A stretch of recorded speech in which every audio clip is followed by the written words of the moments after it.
Bonjour à tous et à toutes, j'espère que vous allez bien. Je suis très heureuse de vous retrouver aujourd'hui en vidéo pour vous présenter mon deuxième point lecture pour le mois de décembre. Dans cette vidéo, du coup, j'ai 4 romans, une nouvelle et 3 tomes d'un manga à vous présenter. Je vous parlerai tout d'abord de Vers les étoiles par Brandon Sanderson, donc le premier tome de Skyward. Ensuite, je vous parlerai du roman Des gens irréprochables par Zoé Whittal. Puis ce sera au tour des Noces mécaniques par Marie Kneip. Après, je vous donnerai mon avis sur Like a Love Story par Abdi Nazemian. Je parlerai également de la nouvelle Le tombeau des âmes perdues par Marion Aubry. Et puis je terminerai en vous donnant mon avis sur les derniers tomes que j'ai lus de la série de manga Blue Flag, à savoir les tomes 5, 6 et 7. Pour commencer, je vais donc vous parler du nouveau roman de Brandon Sanderson, à savoir Vers les étoiles, le premier tome de Skyward, qui est sorti aux éditions du Livre de Poche dans ce format semi-poche. Alors c'est effectivement un titre qui est un beau bébé, mais c'est assez souvent le cas avec Brandon Sanderson. Et il écrit des livres qui ont certes des univers assez réfléchis, mais qui sont généralement vraiment abordables. En plus de ça, ici on n'est pas sur un roman tellement catalogué en adulte, en tout cas en VO il est sorti plutôt en étant considéré comme du young adulte. Donc voilà, c'est un peu plus simple à suivre peut-être que certains autres de ces univers.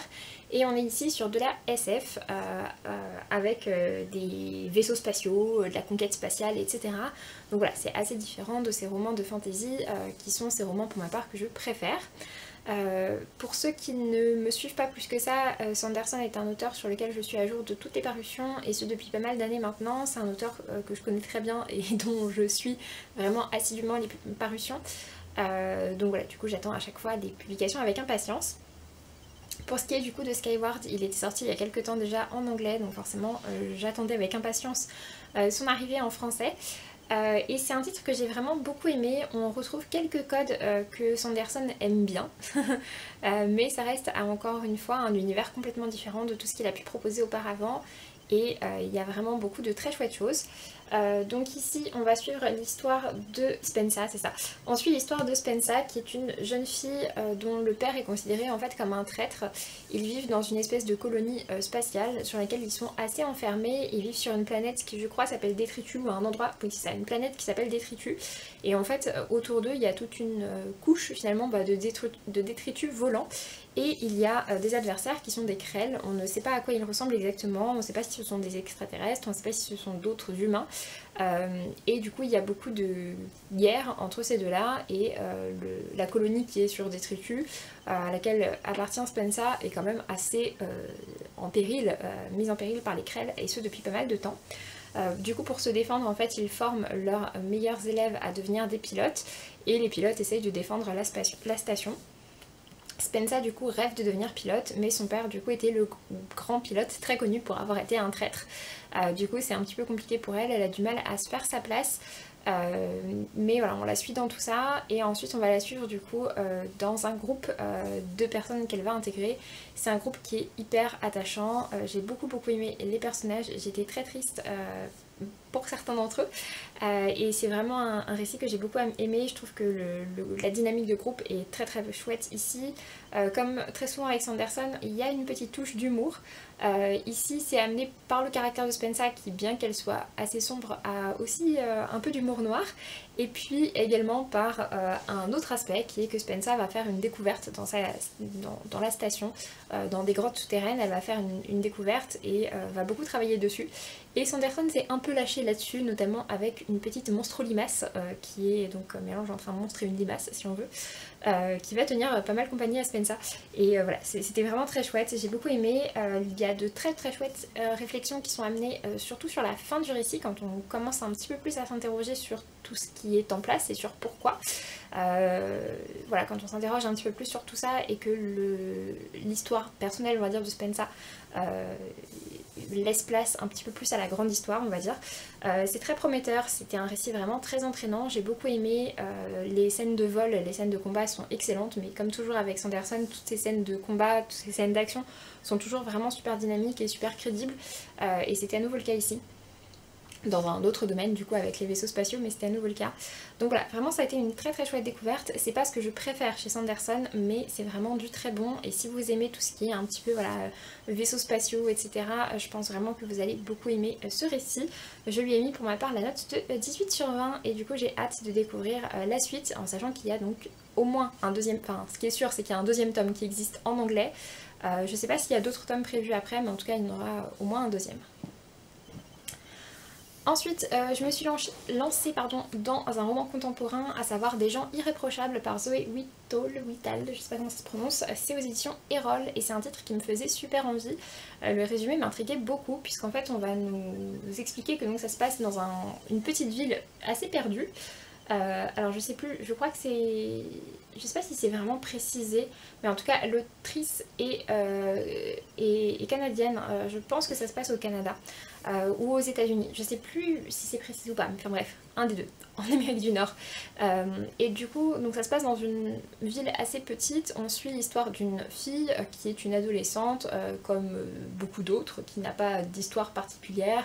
Elle est avec son premier copain, voilà, enfin bref, elle a une vie on va dire d'ado, assez classique, sauf que son père, alors qu'il reçoit tous les ans la médaille du meilleur professeur de l'établissement, depuis qu'il a arrêté en fait le début d'une fusillade, son père, donc qui est considéré comme un héros, va être accusé de harcèlement sexuel et de viol, et va être arrêté le soir de son anniversaire. À la jeune fille, donc à notre personnage principal. Et à partir de là, en fait, le récit va vraiment prendre une tournure qui est de s'interroger, certes, sur le fait de savoir si ce qu'a fait, enfin, ce dont on accuse le père, c'est vrai ou pas, mais ça va surtout s'interroger sur le regard de la société par rapport à ça, les différents regards qu'il y a, ceux qui disent que c'est un prof exemplaire et que tout ça, ça a été monté contre lui, ceux qui disent que parce que c'est un prof qui est réputé, on a minimisé les faits. Enfin bref, voilà, tous les regards s'affrontent et c'est ce qui est vraiment intéressant dans ce récit. D'ailleurs, ça peut paraître un peu particulier quand on le lit, puisque parfois on a l'impression que c'est le parti pris de l'autrice, mais en fait, après par la suite, on découvre que non, qu'elle montre juste pas mal de points de vue différents. Je sais pas si elle a vraiment un parti pris derrière tout ça, je pense que si elle a fait un roman là-dessus, c'est parce qu'il y avait un message, mais finalement, je trouve que dans ce roman, on a plus une présentation de différentes choses, de différents comportements, de différentes réactions possibles, plus que un point de vue qui essaye vraiment d'être mis en avant. Et puis au-delà de ça, je trouve que c'est un roman qui se consacre plus sur le ressenti chez les proches, qui n'avaient absolument pas vu venir tout ça, qui ne savent pas comment y réagir, comment faire face à ça, comment intégrer ça dans leur vie, tout ce que ça chamboule, etc. Donc voilà, c'était vraiment cool. J'ai bien aimé le fait qu'il n'y ait pas de happy end, et que le fait que ce soit pas non plus... Enfin, qu'il n'y ait pas de happy end, j'ai bien aimé, et d'un autre côté j'aurais aimé que si. Mais j'ai bien aimé le fait qu'il n'y ait pas non plus trop de grands dramas. C'est quelque chose qui m'agace. Mais voilà, ça a été une bonne lecture, c'était plutôt intéressant, même si c'est vrai que c'est un titre qui peut être un peu déroutant parfois par rapport voilà, aux différents points de vue qu'il expose. Et du coup, je lui ai mis pour ma part la note de 16 sur 20. Ensuite, je suis repartie dans l'imaginaire avec Les Noces mécaniques par Marie Kneip aux éditions Plume Blanche. C'est un roman qui faisait partie des sélectionnés pour le PLIV, donc qui est dans la sélection des 25 que j'avais acheté un petit peu avant parce qu'il me tentait bien. On est ici du coup sur un roman steampunk et contrairement à ce que le titre et la couverture, bien qu'elle soit très jolie, laissent présager, on n'est absolument pas sur une romance. Si vous n'êtes pas friand de la romance dans le SFFF, eh bien vous pouvez vous lancer, puisqu'en fait on va suivre l'histoire d'une jeune fille qui s'appelle Clara, qui est fiancée avec un garçon qu'elle aime, sauf que le jour de son mariage, les alchimistes de la ville en fait unissent les deux personnes par un lien très particulier. Et tout ne va pas se passer comme prévu, et du coup finalement elle va se retrouver à partager ce lien alchimique avec un inconnu qui a déboulé au milieu de la cérémonie. Et du coup ça va complètement entraîner Clara dans plein d'histoires, puisqu'elle essaye déjà tout simplement de découvrir qui il est, puisqu'elle n'a même pas son nom. Et puis elle se lance sur ses traces et va découvrir pas mal de choses par rapport au fonctionnement de la ville dans laquelle elle vit. C'était vraiment très cool, il y a une belle évasion qui est proposée, c'est un récit qui est très dynamique, qui est entraînant, l'univers de steampunk est vraiment sympa à suivre. C'est pas le plus élaboré parce qu'on reste sur un titre qui est assez court, c'est un one shot, il fait 300 pages donc voilà, l'univers est pas non plus énormissime, mais il fonctionne bien. Les seules petites choses que j'ai trouvées négatives pour ma part, c'est j'ai trouvé que certains éléments apparaissaient un peu juste au moment où on en avait besoin pour servir le récit, et que je trouve qu'il y a pas mal de violences gratuites. Il y a des scènes de violence gratuites de manière générale, et puis le personnage de Clara a un peu tendance à penser que le meilleur moyen de résoudre les problèmes c'est d'en venir au point, et voilà, c'est quelque chose qui m'a agacée. Mais sinon pour le reste c'est un titre que j'ai vraiment bien aimé, comme je vous l'ai dit c'était très prenant, j'ai bien aimé le fait que j'avais peur que ce soit un peu dégoulinant en sentiments et en fait pas du tout. Ça apporte des réflexions par rapport à certains éléments, il y a tout le côté automate, steampunk etc qui fonctionne vraiment bien, c'est prenant, ça se lit très bien. Donc voilà, ça a été une chouette lecture, c'est pas une excellente découverte mais ça a été une chouette lecture, j'ai mis la note de 16/20. Ensuite, retour dans le contemporain, vous l'aurez compris, de manière générale, c'est vrai que j'aime bien alterner entre les deux. Me suis lancée enfin dans Like a Love Story par Abdi Nazemian, aux éditions Milan. C'est un titre qui me faisait hyper envie, il est resté pendant très longtemps dans ma wishlist et pendant quand même assez longtemps dans ma pile à lire aussi. Il était temps de le sortir. On est ici sur un récit on voice. Un récit on voice, pour ceux qui ne connaissent pas le terme, ça signifie que l'auteur a vécu des situations proches de celle qu'il décrit, en tout cas qu'il appartient par exemple aux mêmes communautés, qu'il est porteur du même handicap que son personnage ou qu'il est de la même appartenance sexuelle que ses personnages. Ça ne veut pas dire que c'est autobiographique, mais juste que l'auteur a un vécu par rapport à ces éléments-là et que ça peut du coup rendre son récit peut-être plus crédible. En l'occurrence, Abdi Nazemian, comme son personnage principal, est né en Iran. Et est arrivé ensuite au Canada puis aux États-Unis et est arrivé aux États-Unis du coup dans les années 80 au moment où le sida et ACT UP etc étaient vraiment sur le devant de la scène, au moment où on connaissait le sida mais où on n'avait pas de moyens d'y survivre, où l'annonce d'un sida condamnait vraiment les gens à plutôt court terme. Ce jeune homme est gay et il a très peur en fait de vivre sa sexualité puisqu'il est complètement paralysé par la peur de tomber malade et de mourir. Et du coup on le découvre à la fois de découvrir sa sexualité, commencer à s'assumer et puis tout ça donc dans un groupe d'amis qui pour le coup n'est pas du tout celui, qui pour le coup là, fait vraiment partie de la fiction, mais en tout cas le parcours de vie d'un adolescent qui vient d'Iran, qui est passé par le Canada et qui est gay dans cette époque et qui a peur par rapport au sida, etc. Ça c'est la partie on va dire on voice du récit. Donc dans ce récit du coup on suit Reza et il va du coup faire sa rentrée dans un nouveau lycée et faire la rencontre de Judy et de Art qui vont devenir, qui sont deux meilleurs amis et en fait il va rentrer dans un trio avec ces deux-là. Les relations sont un peu compliquées entre eux puisque donc du coup Reza est gay mais reste dans le placard, Art est ouvertement gay et Judy quant à elle est hétéro mais elle a son oncle qui est gay et atteint du sida et puis elle est très bercée par la culture queer de manière générale. Tous les trois sont également très fans de Madonna et puis ça parle de tout ça, des actions d'ACT UP, du sida, etc. C'est vraiment un titre que j'ai trouvé très bon, les personnages sont très cool, le message passe très bien. Ça parle beaucoup donc d'acceptation de soi, c'est aussi une fresque d'une époque. La dynamique de groupe est particulière mais m'a plu. C'est un récit qui est très touchant, qui je pense est assez instructif et qui mérite d'être découvert par pas mal de monde. Il avait un petit peu fait parler de lui à sa sortie mais pas tant que ça et franchement il mériterait d'avoir plus de succès. Il n'est pas passé très loin du coup de cœur, j'ai hésité et finalement du coup j'ai mis la note de 18 donc mais vraiment voilà, c'est pas passé très loin du coup de cœur et c'est un titre que je vous recommande. J'ai également lu Le tombeau des âmes perdues par Manon Aubry, donc c'est aux éditions Plume Blanche. On est ici sur une nouvelle de 90 pages, c'est un format poche. Il est vendu 5 € et il sort en janvier, mais il était en précommande pendant le mois de décembre. C'est un titre qui du coup s'inscrit dans de la mythologie égyptienne, ce qui m'intéressait puisque c'est un univers que j'aime bien, que je connais pas plus que ça. Que j'aimais beaucoup quand j'étais plus jeune mais que je connais pas plus que ça.